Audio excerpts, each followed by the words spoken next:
શાંતિ 22/1/2024 આજના મીઠા બાબાના મધુર મહાવાક્ય. મીઠા બાળકો, તમારે સંપૂર્ણ પાવન બનવાનું છે, એટલે ક્યારેય કોઈને દુઃખ નહીં આપો. કર્મેન્દ્રિયોથી કોઈ વિકર્મ ન થાય. સદા બાપના ફરમાન પર ચાલતા રહો. પ્રશ્ન છે, પથ્થરથી પારસ બનવાની યુક્તિ શું છે? કઈ બીમારી એમાં વિઘ્નરૂપ બને છે? ઉત્તર છે, પથ્થરથી પારસ બનવા માટે પૂરો નારાયણી નશો જોઈએ. દેહ અભિમાન તૂટેલું હોય. આ દેહ અભિમાન જ મોટામાં મોટી બીમારી છે. જ્યાં સુધી દેહી અભિમાની નથી, ત્યાં સુધી પારસ નથી બની શકતા. પારસ બનવા વાળા જ બાપના મદદગાર બની શકે છે. બીજું, સર્વિસ પણ તમારી બુદ્ધિને સોનાની બનાવી દેશે. એના માટે ભણવા પર પૂરું અટેન્શન એટલે કે ધ્યાન જોઈએ. ઓમ શાંતિ. રૂહાની બાળકો પ્રતિ રૂહાની બાપ સાવધાની આપે છે કે બાળકો, પોતાને સંગમ યુગી સમજો. સતયુગી તો નહીં સમજશો. તમે બ્રાહ્મણ જ પોતાને સંગમ યુગી સમજશો. બીજા તો બધા પોતાને કળિયુગી સમજશે. ખૂબ ફરક છે સતયુગ અને કળિયુગ, સ્વર્ગવાસી તથા નર્કવાસી. તમે તો નથી સ્વર્ગવાસી, નથી નર્કવાસી. તમે છો પુરુષોત્તમ સંગમ યુગવાસી. આ સંગમ યુગને તમે બ્રાહ્મણ જ જાણો છો, બીજું કોઈ નથી જાણતું. તમે ભલે જાણો પણ છો, પરંતુ ભૂલી જાઓ છો. હવે મનુષ્યોને કેવી રીતે સમજાવીએ? તેઓ તો રાવણની જંજીરોમાં, માયા જાળમાં ફસાયેલા છે. રામ રાજ્ય તો નથી, રાવણને બાળતા રહે છે. એનાથી સિદ્ધિ છે કે રાવણ રાજ્ય છે? એનાથી જ સિદ્ધ થાય છે. રાવણને બાળે છે તો સિદ્ધ થાય છે કે આ રાવણ રાજ્ય છે. રામ રાજ્ય શું છે અને રાવણ રાજ્ય શું છે, આ પણ તમે સમજો છો. નંબરવાર બાપ આવે છે સંગમયુગ પર, તો આ ભેટ પણ હમણાં કરાય છે, આ તુલના હમણાં કરાય છે સતયુગ અને કળિયુગની. કળિયુગમાં રહેવા વાળાને નર્કવાસી, સતયુગમાં રહેવા વાળાને સ્વર્ગવાસી કહેવાય છે. સ્વર્ગવાસીને પાવન, નર્કવાસીને પતિત કહેવાય છે. તમારી તો વાત જ નિરાળી છે. તો તમે આ પુરુષોત્તમ સંગમ યુગને જાણો છો. તમે સમજો છો કે આપણે બ્રાહ્મણ છીએ. વર્ણવાળું ચિત્ર પણ બહુ જ સારું છે. એના પર પણ તમે સમજાવી શકો છો. કોન્ટ્રાસ્ટ બતાવવો જોઈએ, એનો વિરોધાભાસ એ બતાવવો જોઈએ કે જે મનુષ્ય પોતાને નર્કવાસી, કંગાળ, પતિત સમજે. લખવું જોઈએ, હમણાં આ જૂની કળિયુગી દુનિયા છે. સતયુગ, સ્વર્ગ, નવી દુનિયા છે. તમે નર્કવાસી છો કે સ્વર્ગવાસી? તમે દેવતા છો કે અસુર? એવું તો કોઈ નહીં કહેશે કે અમે સ્વર્ગવાસી છીએ. ઘણા એવું સમજે છે, અમે તો સ્વર્ગમાં બેઠા છીએ. અરે, આ તો નર્ક છે ને. સતયુગ છે ક્યાં? આ રાવણ રાજ્ય છે, ત્યારે તો રાવણને બાળે છે. એમની પાસે પણ કેટલા જવાબ હોય છે. સર્વવ્યાપી પર પણ કેટલી ડિબેટ કરે છે, ચર્ચા કરે છે. આ બાળકો તો એકદમ સ્પષ્ટ પૂછો છો, હમણાં નવી દુનિયા છે કે જૂની દુનિયા? આવો સ્પષ્ટ કોન્ટ્રાસ્ટ બતાવવાનો છે. આમાં ખૂબ બ્રેન એટલે કે બુદ્ધિ જોઈએ. એવી યુક્તિથી લખવું જોઈએ જે મનુષ્ય પોતાને પૂછે કે હું નર્કવાસી છું કે સ્વર્ગવાસી? આ જૂની દુનિયા છે કે નવી દુનિયા છે? આ રામ રાજ્ય છે કે રાવણ રાજ્ય? અમે જૂની કળિયુગી દુનિયાના રહેવાસી છીએ કે નવી દુનિયાના રહેવાસી છીએ? હિન્દીમાં લખીને પછી અંગ્રેજી, ગુજરાતીમાં ટ્રાન્સલેટ ભાષાંતર કરવું. તો મનુષ્ય પોતાને પૂછે કે અમે ક્યાંના રહેવાસી છીએ? કોઈ શરીર છોડે છે તો કહે છે સ્વર્ગ પધાર્યા, પરંતુ સ્વર્ગ હમણાં છે ક્યાં? હમણાં તો કળિયુગ છે, જરૂર પુનર્જન્મ પણ અહીં જ લેશે ને.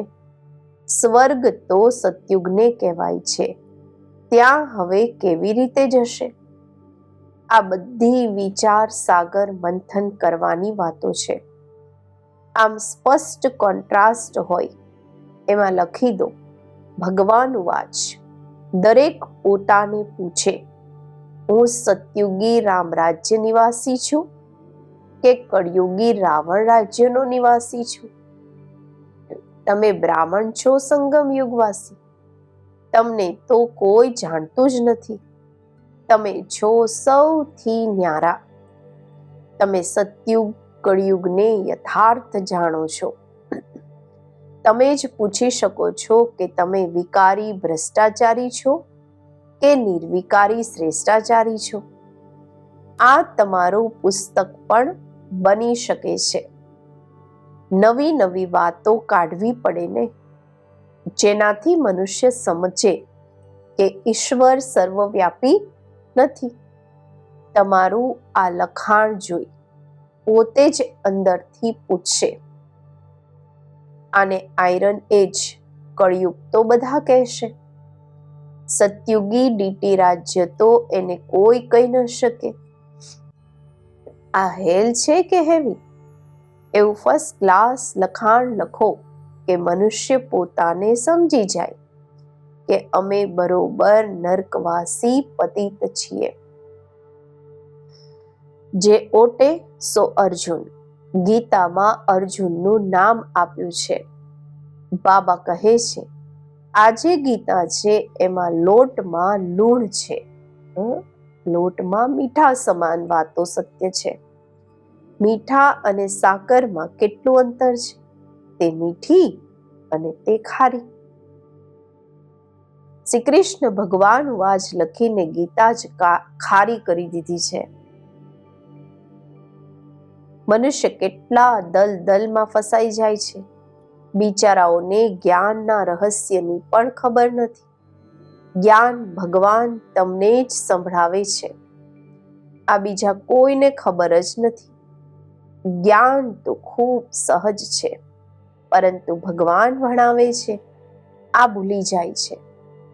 ટીચરને પણ ભૂલી જાય છે. નહીં તો સ્ટુડન્ટ ક્યારેય ટીચરને ભૂલતા નથી. વારંવાર કહે છે બાબા અમે તમને ભૂલી જઈએ છીએ. બાબા કહે છે માયા ઓછી નથી, તમે દેહ અભિમાની બની ગયા છો, બહુ જ વિકર્મ બની જાય છે. એવો કોઈ ખાલી દિવસ નથી જે વિકર્મ ન થતા હોય. એક મુખ્ય વિકર્મ આ કરો છો જે બાપના ફરમાનને જ ભૂલી જાઓ છો. બાપ ફરમાન કરે છે મન મના ભવ, પોતાને આત્મા સમજો. આ ફરમાન માનતા નથી તો જરૂર વિકર્મ જ થશે. ખૂબ પાપ થઈ જાય છે. બાપનું ફરમાન ખૂબ સહજ પણ છે તો મુશ્કેલ પણ છે. કેટલું પણ માથું મારે તો પણ ભૂલી જશે, કારણ કે અડધા કલ્પનું દેહ અભિમાન છે. 5 મિનિટ પણ યથાર્થ રીતે યાદમાં બેસી નથી શકતા. જો આખો દિવસ યાદમાં રહે તો પણ કર્માતીત અવસ્થા થઈ જાય છે. બાપે સમજાવ્યું છે આમાં મહેનત છે. તમે તે શારીરિક ભણતર તો સારી રીતે ભણો છો. હિસ્ટ્રી, જ્યોગ્રાફી ભણવાની કેટલી પ્રેક્ટિસ છે, પરંતુ યાદની યાત્રાનો બિલકુલ જ અભ્યાસ નથી. પોતાને આત્મા સમજી બાપને યાદ કરવા આજે નવી વાત. વિવેક કહે છે, બુદ્ધિ કહે છે, આવા બાપને તો સારી રીતે યાદ કરવા જોઈએ. થોડો સમય કાઢીને રોટલી ટુકડો ખાઓ છો તો પણ બાબાની યાદમાં. જેટલા યાદમાં રહેશો એટલા પાવન બનશો. એવા ઘણા બાળકો છે જેમની પાસે એટલા પૈસા છે જે વ્યાજ મળતું રહે. બાપને યાદ કરતા રોટલી ટુકડો ખાતા રહે બસ. પરંતુ માયા યાદ કરવા નથી દેતી. કલ્પ પહેલા જેમણે જેટલો પુરુષાર્થ કર્યો છે એટલો જ કરશે. સમય લાગે છે. કોઈ જલ્દી દોડ લગાવીને પહોંચી જાય, આ થઈ ન શકે. આમાં તો બે બાપ છે. બેહદના બાપને પોતાનું શરીર નથી. તે આમનામાં પ્રવેશ કરીને વાત કરે છે. તો બાપની શ્રીમત પર ચાલવું જોઈએ. બાપ બાળકોને શ્રીમત આપે છે કે દેહ સહિત બધા ધર્મ છોડી પોતાને આત્મા સમજો. તમે પવિત્ર આવ્યા હતા. 84 જન્મ લેતા લેતા તમારો આત્મા પતિત બન્યો છે. હવે પાવન બનવા માટે શ્રીમત પર ચાલો. ત્યારે બાપ ગેરંટી કરે છે તમારા પાપ કપાઈ જશે, તમારો આત્મા કંચન બની જશે. પછી ત્યાં દેહ પણ કંચન મળશે. જે આ કુળના હશે તે તમારી વાતો સાંભળીને વિચારમાં પડી જશે. કહેશે તમારી વાત તો ઠીક છે, પાવન બનવું છે તો કોઈને દુઃખ નથી આપવાનું. મનસા વાચા કર્મણા પવિત્ર બનવાનું છે. મનસામાં તોફાન આવશે. તમે બેહદની બાદશાહી લો છો ને. તમે ભલે સાચું બતાવો કે ન બતાવો, પરંતુ બાપ સ્વયં કહે છે માયાના બહુ જ વિકલ્પો આવશે, પરંતુ કર્મેન્દ્રિયોથી ક્યારેય વિકર્મ નહીં કરતા. કર્મેન્દ્રિયોથી કોઈ પાપ નથી કરવાના. તો આ કોન્ટ્રાસ્ટની વાતો સારી રીતે લખવી જોઈએ. શ્રી કૃષ્ણ પૂરા 84 જન્મ લે છે અને શિવ પુનર્જન્મ નથી લેતા. તે સર્વગુણ સંપન્ન દેવતા છે. આ તો છે જ બાપ. તમે જોયું છે પાંડવોના ચિત્ર કેટલા મોટા મોટા બનાવ્યા છે. આનો અર્થ છે કે તે આટલી સારી વિશાળ બુદ્ધિવાળા હતા. બુદ્ધિ મોટી એટલે કે સારી હતી. એમણે પછી શરીરને મોટું બનાવી દીધું છે. તમારી જેવી વિશાળ બુદ્ધિ બીજા કોઈની હોઈ ન શકે. તમારી છે ઈશ્વરીય બુદ્ધિ. ભક્તિમાં કેટલા મોટા મોટા ચિત્ર બનાવીને પૈસા બરબાદ કરે છે. કેટલા વેદ, શાસ્ત્ર, ઉપનિષદ બનાવ્યા, કેટલો ખર્ચો કર્યો. બાપ કહે છે તમે કેટલા પૈસા ગુમાવતા આવ્યા છો. બેહદના બાપ ઠપકો આપે છે. તમે ફીલ કરો છો બાબાએ પૈસા બહુ જ આપ્યા. સતયુગની અંદર રાજયોગ શીખવાડીને રાજાઓના રાજા બનાવ્યા. તે શરીરનું ભણતર ભણીને બેરિસ્ટર વગેરે બને છે. પછી એનાથી કમાણી થાય છે એટલે કહેવાય છે નોલેજ સોર્સ ઓફ ઇન્કમ. જ્ઞાન એ આવકનું સાધન છે. આ ઈશ્વરીય ભણતર પણ સોર્સ ઓફ ઇન્કમ છે, જેનાથી બેહદની બાદશાહી મળે છે. ભાગવત, રામાયણ વગેરેમાં કોઈ જ્ઞાન નથી. મુખ્ય લક્ષ્ય જ કંઈ નથી. બાપ જે નોલેજફુલ છે એ આ બાળકોને સમજાવે છે. આ છે બિલકુલ નવું ભણતર. તે પણ કોણ ભણાવે છે? ભગવાન નવી દુનિયાના માલિક બનાવવા માટે ભણાવે છે. આ લક્ષ્મી નારાયણે ભણતરથી ઊંચ પદ મેળવ્યું છે. ક્યાં રાજાઈ, ક્યાં પ્રજા. કોઈની તકદીર ખુલી જાય તો બેડો પાર છે. સ્ટુડન્ટ સમજી શકે છે કે અમે ભણીએ છીએ અને પછી ભણાવી શકીએ છીએ કે નહીં. ભણતર પર પૂરું અટેન્શન રાખવું જોઈએ. પથ્થર બુદ્ધિ હોવાના કારણે કંઈ પણ સમજતા નથી. તમારે બનવાનું છે સોનાની બુદ્ધિ. તે એમની જ બનશે જે સર્વિસમાં રહેશે. બેજ પર પણ કોઈને સમજાવી શકો છો. બેહદના બાપ પાસેથી બેહદનો વારસો લો. ભારત સ્વર્ગ હતું ને, કાલની વાત છે. ક્યાં 5000 વર્ષની વાત, ક્યાં લાખો વર્ષની વાત. કેટલું અંતર છે. તમે સમજાવો છો તો પણ સમજતા નથી. જેમ કે બિલકુલ જ પથ્થર બુદ્ધિ છે. આ બેજ જ તમારા માટે જાણે કે ગીતા છે. એમાં બધું ભણતર છે. મનુષ્યોને તો ભક્તિ માર્ગની ગીતા જ યાદ રહે છે.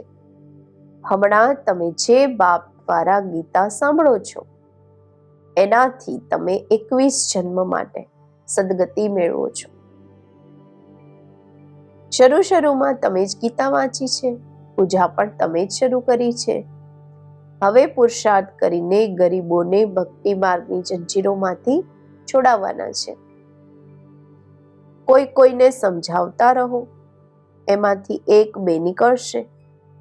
જો 5-6 સાથે આવે છે તો કોશિશ કરીને અલગ અલગ ફોર્મ ભરાવી અલગ સમજાવવું જોઈએ. નહીં તો એમનામાં એક પણ એવા હશે તો બીજાઓને પણ ખરાબ કરી દેશે. ફોર્મ તો જરૂર અલગ ભરાવો. એકબીજાનું જુએ પણ નહીં તો તે સમજી શકશે. આ બધી યુક્તિઓ જોઈએ ત્યારે તમે સક્સેસફુલ થતા જશો, સફળ થતા જશો. બાપ પણ વેપારી છે. જે હોશિયાર હશે તે સારો વેપાર કરશે. બાપ કેટલા ફાયદા લઈ જાય છે. ટોળું એટલે કે સંગઠન આવે તો બોલો ફોર્મ અલગ ભરવાનું છે. જે બધા રિલિજિયસ માઇન્ડેડ ધર્મના વિચારવાળા હોય તો સાથે બેસીને પૂછવું જોઈએ, ગીતા વાંચી છે? દેવતાઓને માનો છો? બાબાએ કહ્યું કે ભક્તોને જ સંભળાવવાનું છે. તમારા ભક્ત અને દેવતાઓના ભક્ત તે જલ્દી સમજશે. પથ્થરને પારસ બનાવવા કોઈ માસીનું ઘર નથી. દેહ અભિમાન ભારેમાં ભારે ખૂબ ગંદી બીમારી છે.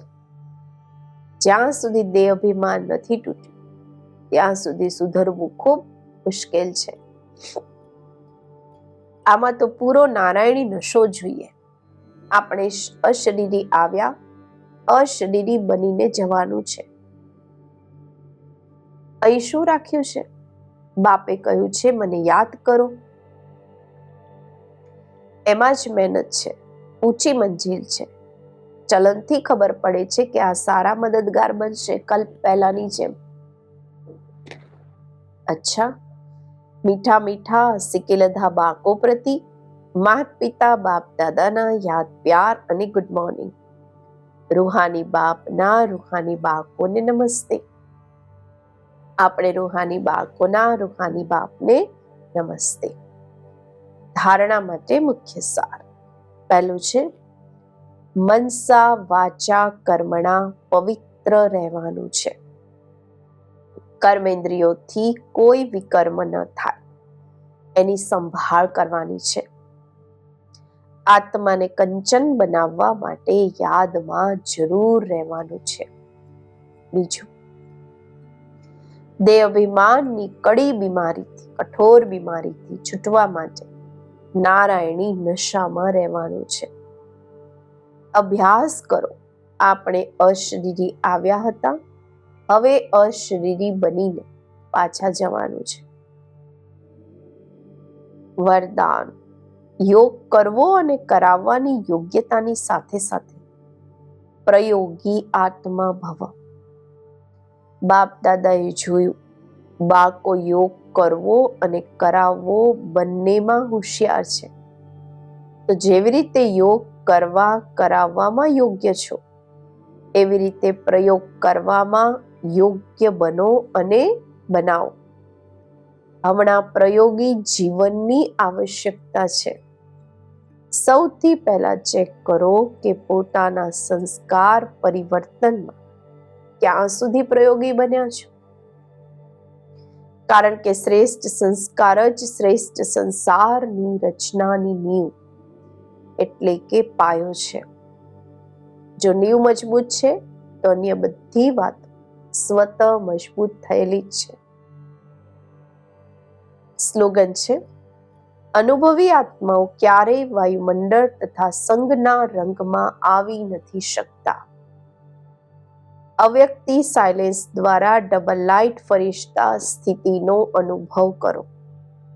સદા ખુશીમાં ઝૂલવાવાળા, સર્વના વિઘ્નહર્તા અથવા સર્વની મુશ્કેલને સહજ કરવાવાળા ત્યારે બનશો જ્યારે સંકલ્પોમાં દ્રઢતા હશે અને સ્થિતિમાં ડબલ લાઇટ હશે. મારું કંઈ નથી, બધું જ બાપનું છે. જ્યારે બોજ પોતાના ઉપર રાખો છો તો બધા પ્રકારના વિઘ્ન આવે છે. મારું નથી તો નિર્વિઘ્ન. ઓમ શાંતિ.